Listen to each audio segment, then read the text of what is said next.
Hey everyone! Welcome back to Love English Lab, the place where you learn to speak English naturally and confidently through real conversations. I'm Luna, and I'm really happy you're here with us. And I'm Alex. If you enjoy improving your English in a friendly, realistic way that feels like talking to real people, make sure to subscribe and join our amazing community of learners from all around the world. Today's topic is something I'm really excited about because it explains something most learners feel but can't describe. We're talking about the secret patterns behind fluent English, the patterns nobody teaches but everyone needs. Yes, this is a big one. A lot of learners think fluency is about vocabulary or grammar, but fluent English is full of hidden rhythms, structures, and habits that native speakers use without even noticing. Exactly. And when learners don't know these patterns exist, they get confused. They say, I understand the words, but native speakers still sound different. Or, my English feels slow and unnatural even though my grammar is correct. And that happens because they're missing the patterns. Right? But the good news is that once you understand these patterns, everything changes. Your sentences feel smoother. Your ideas connect faster. Your thoughts flow in English instead of your native language. And the best part is, these patterns aren't complicated. They're simple, natural habits that native speakers use every day. Things like how they connect ideas, how they shape their thoughts, how they react during conversations, and even how they choose the order of words. Exactly. And a lot of these patterns are invisible until someone shows them to you. They're not in textbooks. Teachers almost never talk about them. But they're everywhere in real English. For example, fluent speakers rarely speak in long, perfect sentences. They speak in small chunks, short pieces, little groups of words that carry one idea at a time. And that's one of the biggest patterns behind fluency. Yes. And once you understand that pattern, you stop trying to speak in long, complicated structures. You speak naturally, in clean pieces, just like native speakers do. There are also patterns in the way fluent speakers connect thoughts. They use small linking words, quick reactions, tiny fillers, and rhythm changes to keep the conversation alive. And those little elements are what make speech sound believable, confident, and easy to follow. Without them, even perfect grammar can sound unnatural. Another pattern that surprises learners is how fluent speakers avoid certain direct structures. They prefer softer, more flexible ways to express ideas. And that creates a friendly, approachable tone. And it also makes conversations smoother. When you learn these patterns, you don't just speak English, you communicate the way native speakers do, with tone, rhythm, and emotion. So, in this episode, we're going to open the door to these hidden patterns. We're going to show how they work, why they matter, and how you can start using them today. And we're going to break everything down into clear, natural examples so you can feel the difference, not just understand it. Because fluency isn't something you memorize, it's something you absorb, something you feel, something you create with small habits. And once you understand the real patterns behind English, the language stops feeling like a puzzle. It becomes a rhythm you can follow. I love that. So, if you've ever wondered why native speakers sound so smooth and natural, today you're going to discover the real reason. And you'll learn how to make your English sound the same way. Let's get started.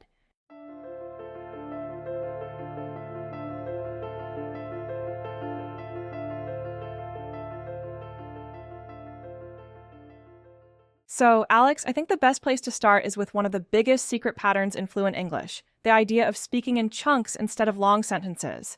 Yes, that's a great place to begin, because once people understand chunks, everything else starts to make sense. Most learners try to build long, complete sentences in their head before speaking. But native speakers don't do that at all. Exactly. Fluent speakers talk in small pieces, tiny units of meaning that come out naturally. It's almost like small blocks you put together in real time. And those blocks are flexible. They change depending on the moment, the feeling, or the reaction. For example, a native speaker doesn't think, I will explain the situation to you now. They think in pieces like, so look, here's the thing, let me explain. What happened was, and then they continue. Yes. Those little pieces feel natural because they're not built from grammar rules, they're built from experience. Learners, on the other hand, try to build every sentence from scratch, which is slow and stressful. Right. Learners often think subject, verb, object, correct tense, correct article. And by the time they finish, the conversation has already moved on. But when you speak in chunks, you stop building sentences and start expressing ideas. And ideas come out much faster. For example, instead of trying to say, I don't know the answer, but I will try to figure it out later, you can speak like a native and say, I don't know yet, but I'll figure it out. Yes. Same meaning, but shorter, lighter, and more natural. And the interesting thing is that each piece is a chunk. I don't know yet, but I'll figure it out. They're small and easy to reuse. Another great example is when people ask for your opinion. A learner might try something like, in my personal opinion, I believe that the solution is... But a native speaker uses simple, ready-made chunks like, I think, I feel like, it seems to me, or I'd say. Exactly. These chunks are the heartbeat of fluent English. They're short, they're familiar, and they help your brain relax while you speak. And it's not just about speaking. Listening becomes easier too. Once you recognize chunks, you don't have to understand every word. You understand the idea instantly. Yes, like when someone says, let me think, or you know what I mean, or the thing is, you don't process each word. You just understand the purpose of the chunk. And that makes conversations feel smoother and more natural. There's no need to translate or analyze. Another secret is that chunks help you express emotion. Instead of direct, heavy sentences, you can show feelings through small pieces of language. Right.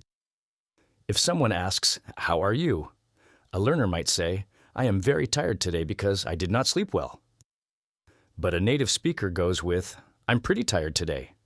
Or, I didn't sleep well at all. Or even, I'm running on low energy.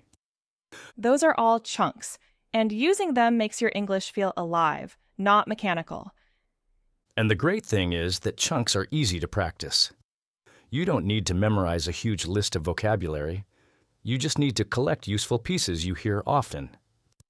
Exactly. When you hear something like, it turns out, or at the end of the day, or I'm not sure though, you can adopt it, repeat it, and use it in your own conversations. And soon those pieces become automatic. You don't think, you just speak. Another important thing is that chunks help you avoid mistakes, because if you use a whole, familiar chunk, you don't have to worry about grammar inside that chunk. Yes, exactly. Grammar lives inside the chunk. And that's how native speakers avoid grammar mistakes. They use patterns they've heard thousands of times. And learners can do the same. Instead of building everything from zero, you use what already works. So, the moment a learner learns to speak in chunks is the moment their fluency jumps to a new level. And it feels so freeing. You don't feel afraid of speaking anymore. You speak in pieces that you already trust. And people can feel that confidence in your voice. So if someone listening wants to sound more fluent, the first step is simple. Stop building long sentences and start using small, ready-made chunks. And the more you listen to real English, the more chunks you hear. They're everywhere. In the next part, we can explore another secret pattern, how fluent speakers organize their thoughts in a natural order. Not the order from textbooks, but the real order people use in conversations. Yes, that's a great idea. Let's dig into that next.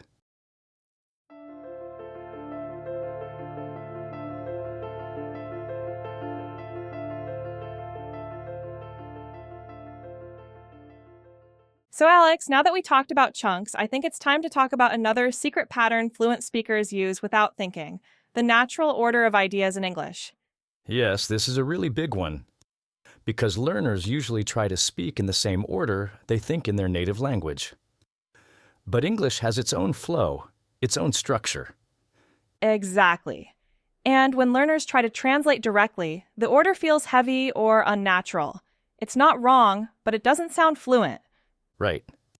Fluent English has this rhythm where you start simple, then add detail, then add emotion, then add explanation. It's like layers. Yes, and native speakers always start with the easy part first, the short idea, and then extend it if needed. For example, if you ask a learner, "How was your weekend?" they might think for a moment and say, "My weekend was okay because I visited my parents, and then we ate together." It's fine, but it feels structured like a school assignment. Exactly. But a native speaker starts with a short main idea. It was good. And then they add a layer. I visited my parents. And then another layer. We had dinner together. And maybe a final emotional layer. It was nice to see them. Yes.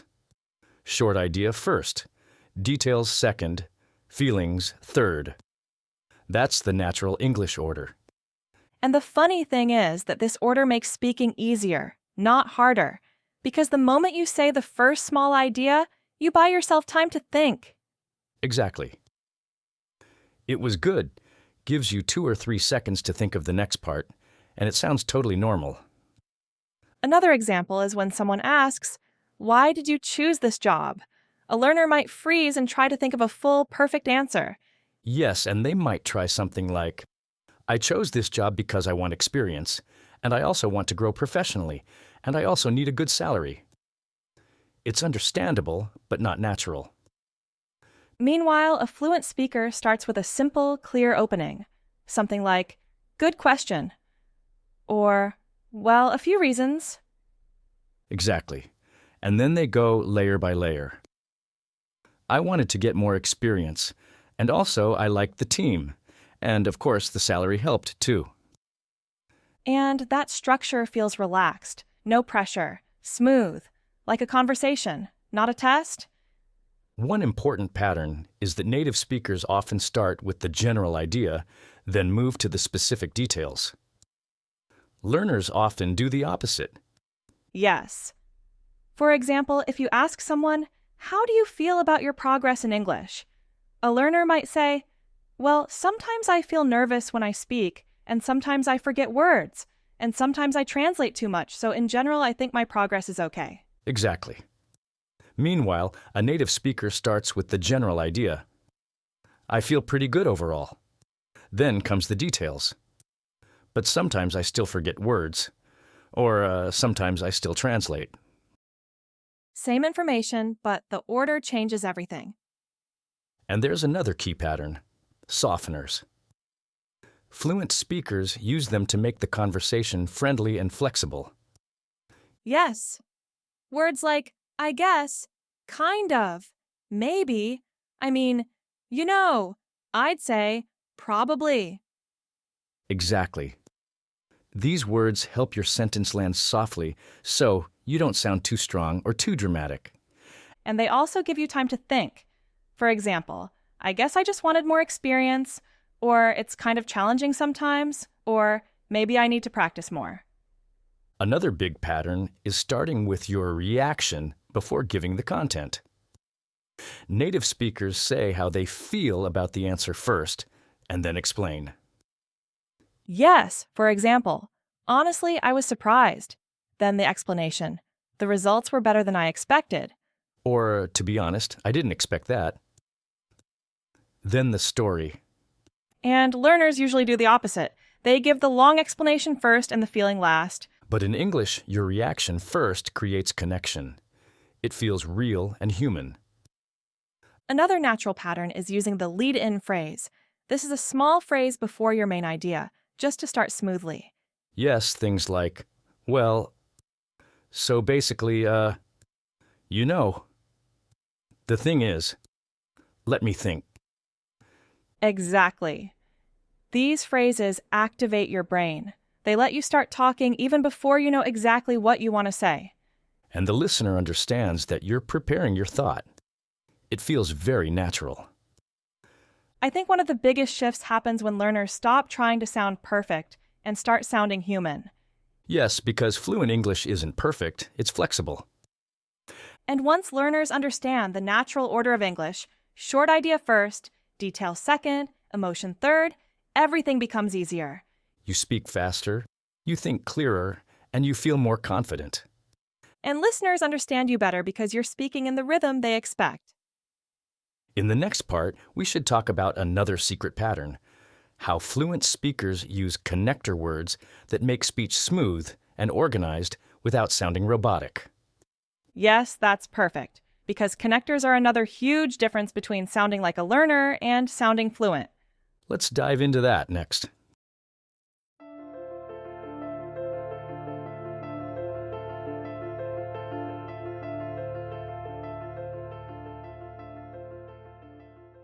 Alex, now that we talked about the natural order of ideas, I think we should explore something connected to that: how fluent speakers use connectors without sounding like a textbook. Yes, I love this topic, because many learners think connectors are only those big academic words like therefore, consequently, or nevertheless, and they avoid using them because they feel too formal. Exactly. But in real conversation, native speakers use small, simple connectors that keep the flow going, not academic ones. Right. And the best part, these connectors are easy. They're short, friendly, and they sound completely natural. One of the most common is and. People think it's basic, but native speakers use it constantly to add ideas. Like, I went to the gym and I met a friend and we talked for a bit. It's simple but smooth. Yes, and learners often try to avoid repeating and because they think it's too simple. But in real life, repeating and is perfectly natural. Another important connector is but. It helps you show contrast. I studied a lot, but I still feel nervous. That sounds completely natural. Exactly. And you can add softeners like a little, kind of, or still, so your sentence sounds friendly, not dramatic. One connector native speakers use all the time is so. It shows result or reason, but in a relaxed way. Like, I was tired, so I went home early, or I didn't understand it, so I asked for help. Yes, and I think so might be one of the top 5 most natural connectors in English. It just keeps the flow moving. Another one I notice in conversations is because, but fluent speakers usually put it after the main idea, not before. For example, I couldn't join because I was busy, instead of because I was busy, I couldn't join. Exactly. Learners often try the because at the beginning structure because they learned it in school. But in real spoken English, it usually comes second. A really friendly connector is also. But here's the important part: native speakers often put it in the middle of the sentence, not at the beginning. Yes. I went for a walk, and I also listened to a podcast. That sounds much more natural than also I went for a walk. Totally. Another one native speakers use all the time is well. It's a soft connector that helps you start or change direction without pressure. Yes, it's like a small cushion. Well, I'm not sure. Or, well, maybe we can try something else. And it's not formal or stiff, it sounds human. Another useful one is, I mean. Learners often ignore this one, but native speakers use it constantly to clarify or adjust their idea. Yes. For example, it was a good movie. I mean, it wasn't perfect, but I enjoyed it. It shows you're thinking, adjusting, reflecting. Very fluent. And closely related is, people worry about using it too much, but when used softly, it makes speech warmer and more natural. Yes. I was a little nervous, because it was my first time. It sounds friendly, not robotic. One connector I love is the thing is. It helps you introduce the real point you want to say. Yes. For example, the thing is, I didn't have enough time. Or, the thing is, I need more practice. It's like opening a door to your explanation. Another connector native speakers use all the time is actually, but in a soft way, not a dramatic one. Yes. I actually like working in the morning. Or, I actually didn't expect that. It's light correction, not attack. And when people want to add more information with a friendly tone, they use a plus. Like, the class was helpful, plus the teacher explained everything clearly. Exactly. It sounds modern, informal, and smooth. Something learners don't realize is that fluent speakers don't use one perfect connector. They mix them naturally depending on the emotion or direction of the sentence. Yes, they combine and, but, so, actually, well, you know, plus, and many more. Not carefully, but naturally. And because these connectors are small, they don't stop the flow. They keep the conversation moving. I think learners also need to know the rhythm. Native speakers don't throw a connector in every sentence. They use them like seasoning, just enough to make it smooth. Right. Too many connectors feel forced, too few feel robotic. The sweet spot is in the middle. Here's another pattern. In fluent English, connectors often reflect your relationship with the listener. Well, makes things softer. Actually, adds clarification. The thing is, prepares the listener. Plus, feels friendly. Yes, each connector has a personality, and using the right one gives your English emotional color, not just grammar. And something important, connectors give you time to think. If you start with well or so, your brain gets 1 or 2 seconds to prepare the next idea. Exactly. And the listener doesn't feel impatient. They hear it as completely natural. So connectors are not only grammar tools, they're confidence tools. I love that.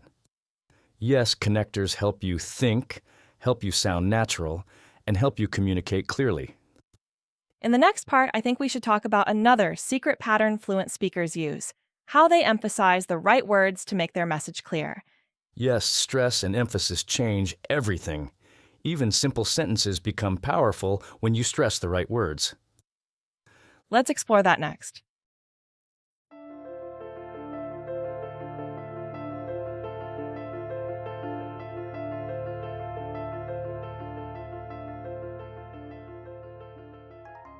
So, Alex, we've talked about connectors and how they shape the flow of a conversation. But there's another secret pattern that really separates fluent speakers from learners: emphasis. Yes, emphasis is huge.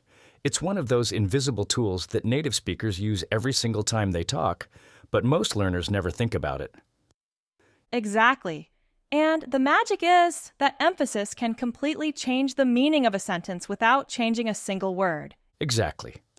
For example, take the sentence, "I didn't say you were wrong." Depending on which word you stress, the meaning changes. If you stress I, it means someone else said it. If you stress say, it means maybe you implied it. If you stress wrong, it means you said something, but not that. Yes. And the funny thing is, native speakers do this automatically. They don't think, let me stress this word. They just do it. And that's why learners sometimes misunderstand conversations. They hear the words, but they miss the meaning because they don't catch the emphasis. Right? And emphasis also helps you sound confident. When you highlight the important words, your speech becomes clearer and smoother. One pattern native speakers use is stressing the information word, meaning the word that carries the main idea. For example, I really like this place. The stress is usually on like or place, depending on what you're trying to say. And it feels natural, not forced. You're just telling the listener what matters the most. Another thing learners forget is that English is a stress-timed language. That means some words are naturally weaker, like the, of, to, and, while others are naturally stronger. Yes. And learners often pronounce everything with the same strength, which makes their speech sound flat or robotic. Exactly. But native speech has this wave-like rhythm. Some words get more energy, others get less. That rhythm is one of the real secrets of fluency. So true. And emphasis also helps you show emotions. If you're excited, you might stress positive words. If you're disappointed, you stress the part you want to highlight. For example, I really wanted to go. The stress on really shows the emotion behind it. And there's another natural pattern: contrast stress. When you want to correct or clarify something, you stress the different part. Like, no, I said Monday, not Sunday. Yes, that's a classic one. and it happens constantly in daily conversation, especially when you're trying to be clear without sounding rude. And emphasizing different words helps you express nuance. For instance, I do want to help sounds different from I want to help. Right. The first one shows insistence, maybe correcting a misunderstanding. The second focuses on the action. Another thing native speakers use is rising and falling intonation. Rising when they're unsure or asking, falling when they're confident or finishing a thought. Yes. Think about a simple sentence like, I don't know. If you say it with rising intonation, it sounds unsure. If you say it with falling intonation, it sounds final. And learners often use the same intonation for everything. So even when they're confident, they might sound unsure or even nervous. Yes, and it's not their fault. Nobody teaches these things. Another interesting pattern is how fluent speakers use emphasis to create contrast in storytelling. For example, I thought it was going to be boring, but it was actually amazing. Exactly. The stress on boring and amazing helps the listener follow the emotional shift. And it makes the story more interesting. A flat voice kills a good story. Yes. And one more thing. Emphasis can also make your sentences shorter. Instead of explaining everything, you just stress the key word and people understand instantly. For example, I love it. If you stress love, it sounds powerful. You don't need to say, I love it very much, or I like it a lot. Yes. That's one of my favorite patterns. Emphasis replaces long explanations. And because fluent speakers use emphasis all the time, their sentences feel alive. They move, they breathe. So true, like when someone says, that was so good. The emphasis on so carries all the emotion. Or when someone says, I'm not doing that, you feel the attitude immediately. And that's why emphasis is also a confidence tool. If you want to sound sure of yourself, stressing the right words can change everything. Yes, even a simple sentence like, I can do it, becomes stronger if you stress can. And on the other hand, stressing do adds clarity. I do want to go. It's natural correction. Another pattern is how fluent speakers use pauses with emphasis. They pause before or after the important word to highlight it. Yes, for example, I was, exhausted. The pause builds meaning. Or that was amazing, really amazing. Pauses plus emphasis equals natural, expressive English. And again, these are things learners can practice at home. You don't need a partner. You can take a sentence, move the stress, try different rhythms, and feel the meaning change. Exactly. And the more you feel the rhythm, the more natural your English becomes. So emphasis is not decoration. It's structure. It's emotion. It's clarity. It's confidence. And it's one of the most powerful patterns behind real fluency. In the next part, I think we should talk about the final pattern. How fluent speakers finish their thoughts in a natural way without sounding abrupt or confused. Yes, the ending of your sentences is just as important as the beginning. Let's explore that next.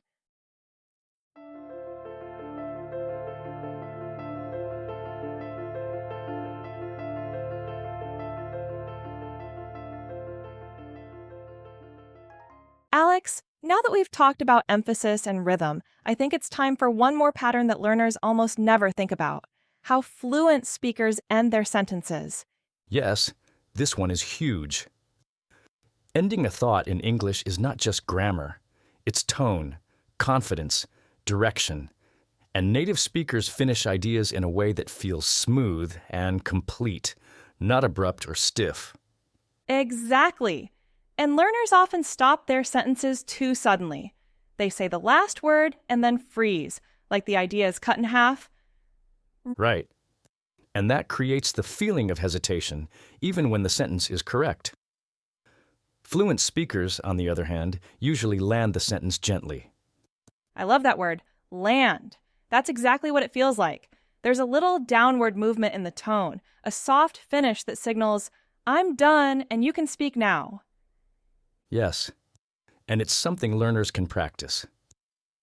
For example, take a simple sentence like, I went to the store. If you end it flat and tense, it sounds unfinished. But if you let your voice fall a little at the end, it feels complete.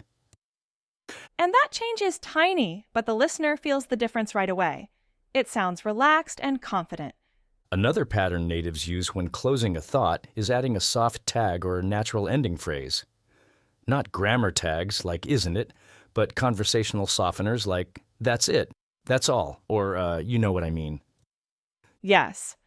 For example, I finished the project, that's all. Or I tried my best, you know what I mean. It's a natural way to wrap things up. And these endings help you sound friendly and open instead of cold or abrupt. Another thing native speakers do is end with a feeling, not just information, like, I finished everything, and I feel good about it, or I didn't have time, and that was frustrating. Exactly. English often closes with emotion because it adds clarity and connection. And when you do that, your sentence becomes more complete. It's not just what happened, it's how it affected you. Another natural ending is a micro-explanation. Very short, just one extra word or phrase that shows you're closing your point. Like, I didn't join the meeting, I was too tired. Or, I went home early, no big reason. I hear that all the time. It's like adding a period with your voice. Speaking of voice, intonation is everything when finishing a thought. Fluent speakers usually end with a falling tone when they're done.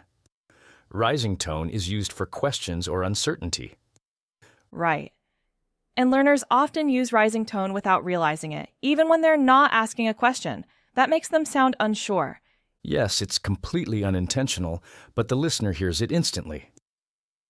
A rising tone tells them, I'm not finished, or I'm not confident, even when that's not what you mean. And fixing that doesn't require perfect pronunciation. You just need to be aware of the direction of your voice at the end. Another thing fluent speakers do is round off the idea, even with simple sentences. For example, I went for a walk. It was nice. Two short sentences, but the second one closes the thought. Yes, instead of leaving everything in the air. Learners sometimes say, I went for a walk, and they pause like something is missing. And when the listener waits, the conversation feels stuck. So, adding small follow-ups makes the idea feel complete. It might be, it was okay, it helped, it was relaxing, or that's what I needed. Exactly. Those little endings are natural and easy to learn. Another closing pattern is adding a soft connector at the end, like, anyway, so yeah, or so that's it. Yes, those are very real. For example, I decided to take a break, so yeah. It gives the listener a signal that you're wrapping up. And it doesn't have to be perfect. These endings are informal, flexible, and often emotional rather than logical. One thing I always notice is that fluent speakers don't rush the ending. They slow down just a little before the final word. Yes, like a small breath. It helps the listener follow the direction of the thought. Learners often speed up because they're nervous, and that makes the ending sharp or incomplete. So, slowing down at the end actually makes you sound more confident, not less. Another natural pattern is ending with a small reason. Not a full explanation, just a short one. Like, I left early, I needed some air. Or, I didn't answer, I was busy. It's simple and human. Exactly. Not everything needs a long explanation. A short ending can be perfect. So, if we put everything together, fluent speakers finish thoughts with tone, rhythm, softeners, emotions, or tiny additions that make the idea feel whole. Right. And learners can practice these patterns easily. Just take a sentence and add a gentle ending, or adjust your tone, or add one more small detail. And the more you do it, the more natural it feels. So true. Ending your sentences well is one of the strongest signs of fluency. And it's one of those secrets nobody teaches, but once you learn it, your English changes fast. I think we should now move to our final reflection. This is where we tie everything together and show how these hidden patterns can transform the way you speak. Yes, let's do it.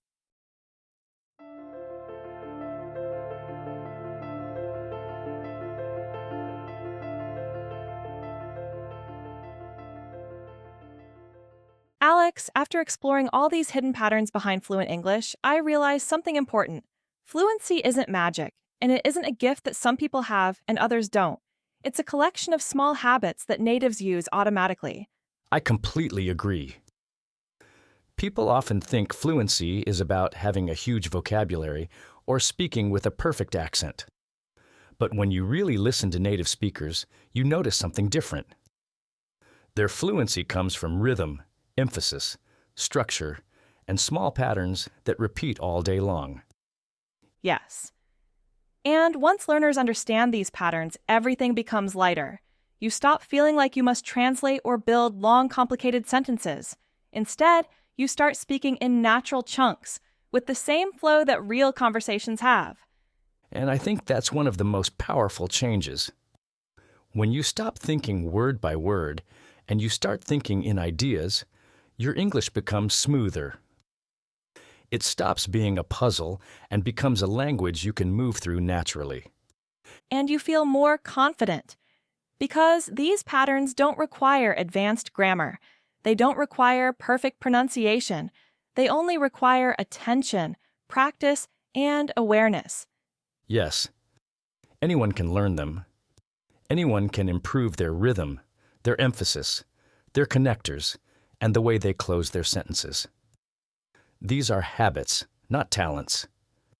And they make conversations feel human, real, emotional. Fluent English isn't about sounding robotic or academic. It's about sounding alive. Exactly. And I love that learners can start using these patterns today. Even small changes like stressing the right word or using a soft connector can completely transform how people hear you.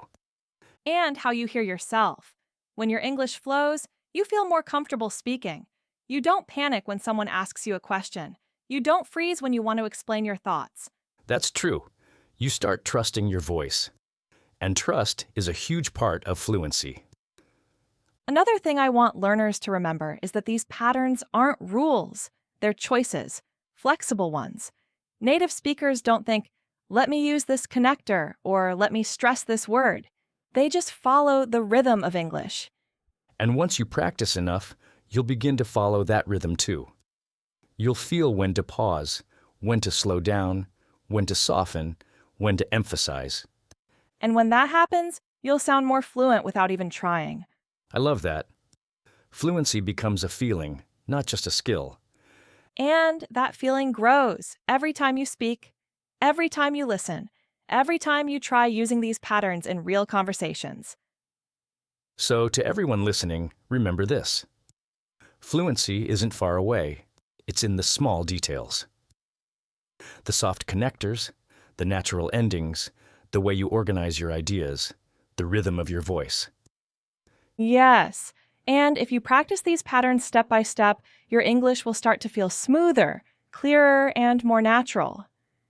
And you'll start enjoying the language more. You'll feel the flow. Thank you for joining us today.